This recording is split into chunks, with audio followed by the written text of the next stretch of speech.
आज सुने संतोषी माता का व्रत कथा। एक बुढ़िया थी, उसके 7 बेटे थे। 6 कमाने वाले थे, एक निकामा था। बुढ़िया 6 बेटों को रसोई बनाती, भोजन कराती और उसे जो कुछ जूठन बच जाता वो 7 को जूठन इकट्ठा कर एक थाला में परोसती और अपना छोटे बेटा को वो जाकर खिला देती। बुढ़िया अपना छोटे बेटा का रोज जूठन खिलाया करती। एक दिन उस बुढ़िया ने मंदिर में भगवान को दर्शन करने जाती है और वहाँ पर देखती है कि खूब सुंदर एक लड़की उस मंदिर में पूजा कर रही है। बुढ़िया देख कर उस लड़की को पसंद कर लेती है। बुढ़िया उसकी पास जाती है, उससे नाम पूछती है, उनकी घर द्वार पूछती है, सब कुछ बुढ़िया पूछ लेती है और अपना घर लौटती है। अपना बहू से कहती है कि अपना बीरू के लिए तो मैं खूब सुंदर लड़की ढूंढ लिया है। अब बुढ़िया जाती है अपना बेटा को बारात लेकर और उस लड़की से शादी करवा कर बहू बनाकर घर में ले आती है। एक दिन बीरू अपना पत्नी से बोला कि मेरी माँ मुझसे बहुत प्यार करती है। तब उनकी पत्नी बोली, क्यों नहीं, सबका जूठन जो तुमको खिलाती है। वो बोला, ऐसा नहीं हो सकता है, मैं जब तक आँखों से ना देख लूं मैं नहीं मान सकता। बहू हंसकर बोली, देख लो तब तो मानोगे। कुछ दिन बाद त्योहार आया। घर में 7 प्रकार के भोजन और चूरमे के लड्डू बनाई। वो जांचने के लिए सिर दुखाने का बहाना करे पतला बस्तर सिर पर ओढ़े रसोई घर में सो गया। चादर के अंदर से सब कुछ देखता रहा। 6 भाई भोजन करने आए। उसने देखा माँ ने उनके लिए सुंदर आसन बिछाया, नाना प्रकार की रसोई परोसी और आग्रह करके उन्हें जमाया। वो देखता रहा। 6 भोजन करके उठे, तब माँ ने उनकी जूठी थालियों में से जूठन लड्डुओं को उठाकर एक लड्डू बनाया। जूठन साफ कर बुढ़िया माँ ने उसे पुकारा, बेटा 6 भाई भोजन कर गए, अब तू ही बाकी है, खा ले। वो कहने लगा, माँ मुझे भोजन नहीं करना, मैं अब परदेश जा रहा हूँ। माँ कहा, काल जाता है तो आज चला जा। वो बोला, हाँ आज ही जा रहा हूँ। यह कहकर वो घर से निकल गया।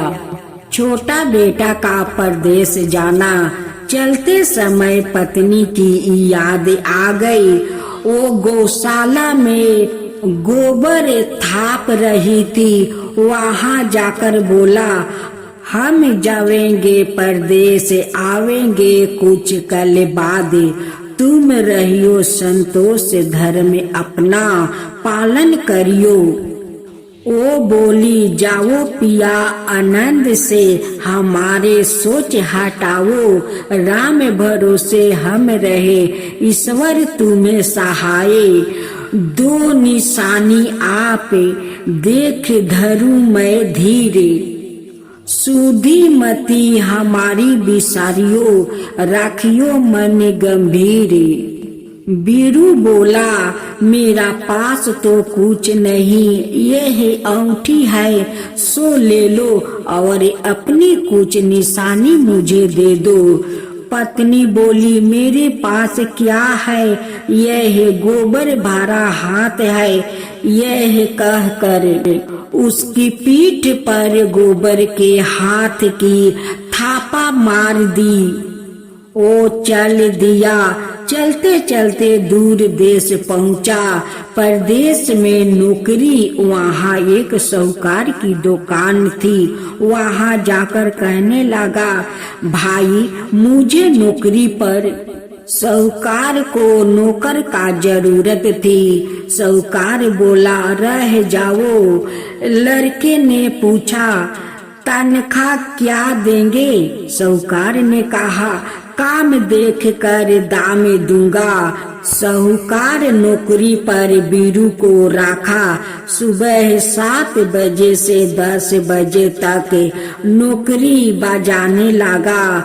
कुछ दिनों में दुकान का सारा लेन देन, हिसाब किताब, ग्राहकों को माल बेचना, सारा काम करने लगा। साहूकार के 7-8 नौकर थे, वो सब चक्कर खाने लगा।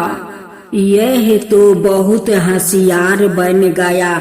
सेठ ने भी काम देखा और 3 महीने में ही उसे आधे मुनाफा का हिस्सेदार बना दिया।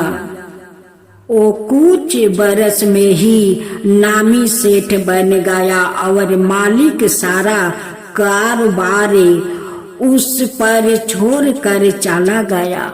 पति की जाने पर सास का अत्याचार, इधर उसकी पत्नी को सास ससुर दुख देने लगे।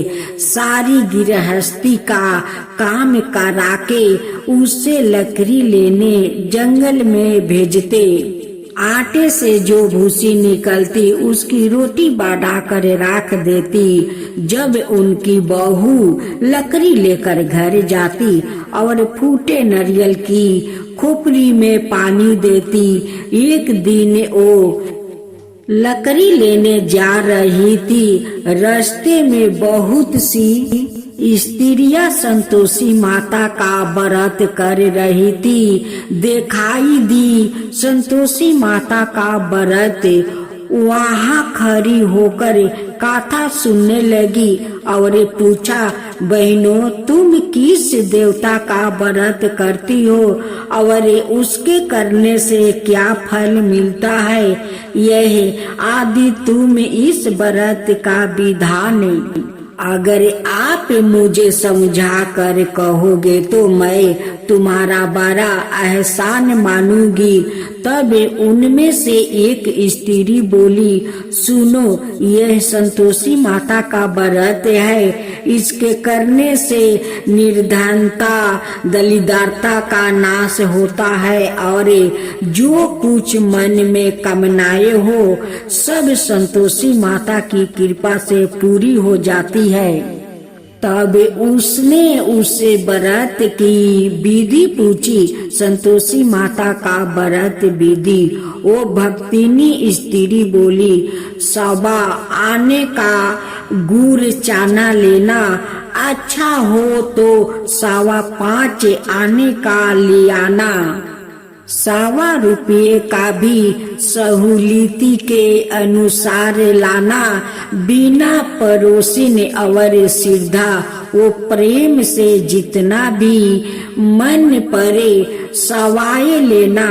प्रत्येक शुक्रवार को निराहार रह कर कथा सुनना। इसके बीच कर्म टूटे नहीं, लगातार नियम पालन करना। सुनने वाला कोई ना मिले तो घी का दीप जला लेना उसके आगे या जल के पात्र को सामने रख कर कथा कहना। जब कार्य सिद्ध ना हो नियम का पालन करना और कार्य सिद्ध हो जाने पर व्रत का उद्यापन करना। 3 मास में माता फल पूरा करती है। यदि किसी के ग्रह कोटे भी हो तो भी माता बरस भर में कार्य सिद्ध कर देती है। फल सिद्ध होने पर उद्यापन करना चाहिए, बीच में नहीं। उद्यापन करना चाहिए। 2.5 सेर आटे का खाजा और इसी परिमाण से खीर और चने का साग करना। 8 लड़कों को भोजन करवाना। जहाँ तक मिले देवर जेठ भाई बंधु के हो ना मिले तो रिश्तेदारों और पास पड़ोसियों को बुलाना, उन्हें भोजन करवाना। याद शक्ति दक्षिणा दे माता का नियम पूरा करना। उस दिन घर में खटाई ना खाना। यह सुन बुढ़िया के लड़के की बहू चल दी। व्रत का पारण करना और माँ संतोषी का दर्शन देना।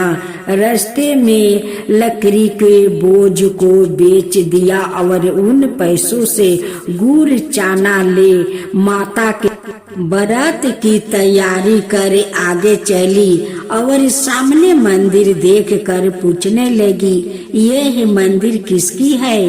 सब कहने लगे संतोषी माता का मंदिर है। यह सुनकर माता के मंदिर में जाकर चरणों में लेटने लगी। दीन हो मिनती करने लगी, माँ मैं निपट अज्ञानी हूँ, व्रत के कुछ भी नियम नहीं जानती, मैं दुखी हूँ। हे माता जगत जननी मेरा दुख दूर करो, मैं तेरी शरण में हूँ। माता को दया आई। एक शुक्रवार बीता की दूसरे को उसके पति का पत्र आया और तीसरे शुक्रवार को उसका भेजा हुआ पैसा आ पहुंचा। यह देख कर जेठ जेठनिया मुंह सुकराने लगी। लड़के ताने देने लगे। चाची के पास पत्र आने लगे, रुपया आने लगा। अब तो चाची की खातिर बढ़ेगी। बेचारी सर लाता से कहती है, मैया कागज आवे रुपया आवे हम सब के लिए अच्छा है। ऐसा कह कर आंखों में आंसू बहार कर संतोषी माता के मंदिर में आ माते सवर्दी के चरणों में गिर कर रोने लगी। माँ मैंने तुमसे पैसा कब मांगा है? मुझे पैसा से क्या काम है? मुझे तो अपने सुहाग से काम है। मैं तो अपने स्वामी के दर्शन मांगती हूँ। तब माता ने प्रसन्न होकर कहा, जा बेटी तेरा स्वामी आ गया है। यह सुनकर खुशी से बौली होकर घर में जा काम करने लगी। अब संतोषी माँ विचार करने लगी, इस भोली पुत्री को मैंने कह तो दिया कि तेरा पति आएगा, लेकिन कैसे? वो तो इसे सपने में भी याद नहीं करता है। उसे याद दिलाने को मुझे ही जाना पड़ेगा। इस तरह माता जी उस बुढ़िया के बेटे के पास जा पहुंची। सपने में प्रकट होकर कहने लगी, साहूकार के बेटे तू सो रहा है, जगता है या नहीं? वो कहने लगा, माता सोता भी नहीं जगता भी नहीं हूँ, कहो क्या आज्ञा है? माँ कहने लगी, तेरे घर पर कुछ है कि नहीं? ओ बोला, मेरे पास सब कुछ है, माँ बाप है, बहू है, क्या कमी है? माँ बोली, भोले पुत्रा तेरी बहू घोरे कष्ट उठा रही है, तेरे माँ बाप उसे परेशानी दे रहा है, वो तेरे लिए तरस रही है, तू उसकी सूद ले। वो बोला, हाँ माता जी यह तो मालूम है, परंतु जाऊं तो कैसे? परदेश की बात है, लेन देन का कोई हिसाब नहीं, कोई जाने का रास्ता नहीं आता, कैसे चला जाऊं। माँ कहने लगी मेरी बात मान, सवेरे नहा धोआकर संतोषी माता का नाम ले, घी का दीपक जलाओ, दंडवत करे दुकान पर जा बैठे। देखते देखते सारा लेने देने चूक हो गया, जामा का माल बिक जाएगा। सांझ होते होते धन का भारी ढेर लाग जाएगा। अब बुढ़िया की बात मान कर वो नहा धोआ कर संतोषी माता को दंडवत घी का दीप जलाकर दुकान पर जा बैठा। थोड़ी देर में देने वाले रुपया लेने लगे, लेने वाले हिसाब लेने लगे। काठों में भरे सामान के खरीदारी नगद दाम देकर सौदा करने लगे। शाम तक धन का भारी ढेर लाग गया। मन में माता का नाम ले चमत्कार देखा। प्रसन्न होकर घर ले जाने के बस्ते गहना कपड़ा सामान खरीदने लगा। यह काम से निपट तुरंत घर को रवाना हुआ। उधर उसकी पत्नी जंगल में लकड़ी लेने जाती है। लौटते वक्त माता जी के मंदिर में विश्राम करती है। वो तो उसके प्रतिदिन रुकने का जो स्थान ठहरा। धूल उड़ती देखा, वो माता से पूछती है, हे माता यह धूल कैसे उड़ रही है। माता कहती है, हे पुत्री तेरा पति आ रहा है। अब तू ऐसा कर, लकड़ियों के 3 बोझ बना ले, एक नदी के किनारे रख और दूसरे मेरे मंदिर पर, वो तीसरा अपने सिर पर। तेरे पति को लकड़ियों का गट्ठर देखा मोह पैदा होगा। वो यहाँ रोका, नाश्ता पानी खाकर माँ से मिलने जाएगा। तब तू लकड़ियों का बोझ उठाकर जाना और चौके गूठर डाल कर शोर से आवाज लगाना, लो सासू जी लकड़ियों का गूठर लो, भूसी की रोटी दो, नारियल के खुपरी में पानी दो। आज मैं मेहमान कौन आया है। माता जी से बहुत अच्छा कह कर वो प्रसन्न मन से लकड़ियों के 3 गट्ठर बनाई, एक नदी के किनार पर और एक माता जी का मंदिर पर रखा। इतने में मुसाफिर आ पहुंचा। सूखी लकड़ियां देख उसकी अच्छा उत्पन्न हुई कि हम यहीं पर विश्राम करें और भोजन बनाकर खा पी कर गाँव जाए। इसी तरह रुक कर भोजन बनाया, विश्राम करके गाँव गया। सबसे प्रेम से मिला। उसी समय सिर पर लकड़ी का गूठर लिए वो उतावली सी आती है। लकड़ियों का भारी बोझ अंगना में डालकर जोर से 3 आवाज देती है, लो सासू जी लकड़ियों का गूठर लो, भूसी की रोटी दो। आज में मेहमान कौन आया है। यह सुनकर उसकी सास बाहर आकर अपने दिए हुए कष्टों को भुलाने हेतु कहती है, बहू ऐसा क्यों कहती है। तेरा मालिक ही तो आया है। आओ बैठ, मीठा भात खा, भोजन कर, कपड़े गहने पहन। उसकी आवाज सुन उसका पति बाहर आता है। उनकी हाथ में औंठी देख व्याकुल हो जाता है। माँ से पूछता है, माँ यह कौन है। माँ बोली, बेटा यह तेरी बहू है। जब से तू गाया है तब से सारे गांव में भटकती फिरती है। घर का काम काज कुछ करती नहीं, 4 पहर आकर खा जाती है।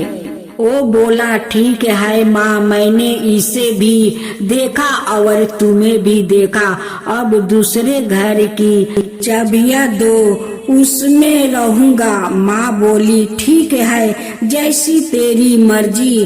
तब वो दूसरे मकान की तीसरी मंजिल का कमरा खोले सारा सामान जमाया। एक दिन में राजा के महल जैसा ठाठ बाट बन गया।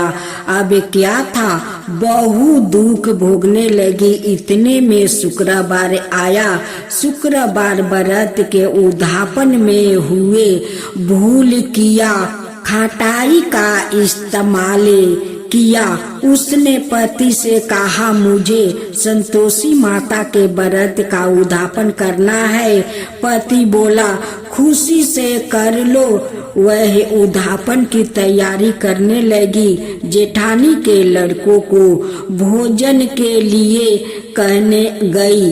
उन्होंने मंजूर किया, परंतु पीछे से जेठानी ने अपने बच्चों को सिखाया, देखो भोजन के समय खटाई मांगना, जिससे उसका उद्यापन पूरा ना हो।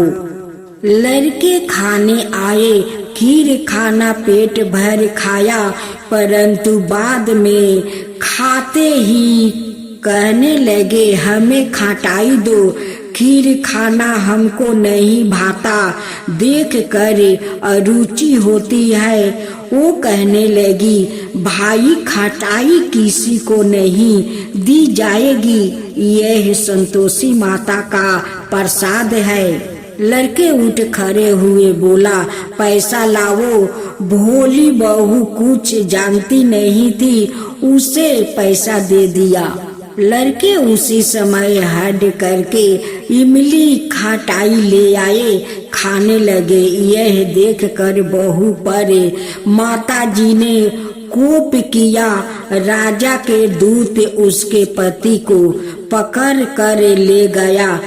जेठ जेठानी मने मने वचन कहने लगे, लूट लूट कर धन इकट्ठा कर लाया है, अब सब मालूम पड़ जाएगा जब जेल की मार खाएगा। बहू से यह सहन नहीं हुई। माँ संतोषी से मांगी माफी, रोती हुई माता जी के मंदिर गई। कहने लगी हे माता, तुमने क्या किया? हंसा कर अब भक्तों को रुलाने लगी। माता बोली बेटी, तूने उद्यापन करके मेरा व्रत भंग किया है। वो कहने लगी माता, मैंने कुछ अपराध किया है, मैंने तो भूल से लड़कों को पैसा दे दिया था, मुझे क्षमा करो। माँ फिर तुम्हारा उद्यापन करूंगी। माँ बोली अब भूल मत करना। वो कहती है अब भूल नहीं होगी, अब बतलाओ वो कैसे आएंगे। माँ बोली जा पुत्री, तेरा पति तुझे रास्ते में आते मिलेगा। वो निकली, राह में पति आता मिला। वो पूछी कहाँ गए थे? वो कहने लगा इतना धन जो कमाया है उसका टैक्स राजा ने मांगा था, वह भरने गया था। वो प्रसन्न होकर बोली भाला हुआ, अब घर को चलो। कुछ दिन बाद फिर शुक्रवार आया, फिर किया व्रत का उद्यापन। वो बोली मुझे फिर माता का उद्यापन करना है। पति ने कहा करो। बहू फिर जेठ के लड़कों को भोजन को कहने गई। जेठानी ने एक दो बातें सुनाई और सब लड़कों को सिखाने लगी, तुम सब लोग पहले ही खटाई मांगना। लड़के भोजन से पहले कहने लगे हमें खीर नहीं खानी, हमारा जीव बिगड़ता है, कुछ खटाई खाने को दो। वो बोली खटाई किसी को नहीं मिलेगी, आना हो तो आओ। वो ब्राह्मण के लड़के लाकर भोजन करवाने लगी। यथाशक्ति दक्षिणा की जगह है एक एक फल उन्हें दिया। संतोषी माता प्रसन्न हुई। संतोषी माता का फल माता की कृपा होते ही 90 मास में उसके चंद्रमा के समान सुंदर पुत्र प्राप्त हुआ। पुत्र को पाकर प्रतिदिन माता जी के मंदिर को जाने लगी। माँ ने सोचा यह रोज आती है, आज क्यों ना इसके घर चलूं। यह विचार कर माता ने भयानक रूप बनाया।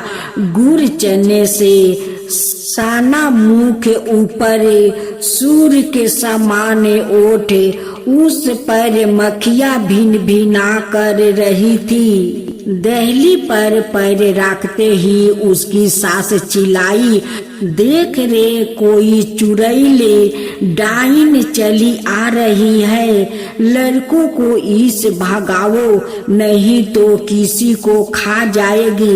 लड़के भागने लगे, चिल्लाकर खिड़कियां बंद करने लगे। बहू रोशनदान में से देख रही थी। प्रसन्नता से पगली बन चिल्लाने लगी, आज मेरी माता जी मेरे घर आई है। वो बच्चे को दूध पिलाने से हटाती है। इतने में सास का क्रोध और माता के जाकर पैर पकड़ लेती है। इतने में सास का क्रोध फट पड़ा। वो बोली, क्या उतावली हुई है, बच्चे को पटक दिया। इतने में माँ के प्रताप से लड़के ही लड़के नजर आने लगे। वो बोली, माँ मैं जिसका व्रत करती हूँ ये संतोषी माता है। सबने माता जी के चरण पकड़ लिया और विनती करने लगे, हे माता हम मूर्ख है, अज्ञानी है, तुम्हारे व्रत की विधि हम नहीं जानते। व्रत भंग कर हमने 12 अपराध किया है। जग माता आप हमारा अपराध क्षमा करो। इस प्रकार माता प्रसन्न हुई। बहू को प्रसन्न होते जैसे फल दिया वैसे माता सबको दे। जो पढ़े उसका, जो सुने, जो हुंकारी पारे, उन सब पर कृपा करना है माँ संतोषी। सबका ऊपर कृपा करना है माँ संतोषी। माँ संतोषी की जय हो, माँ संतोषी की जय हो।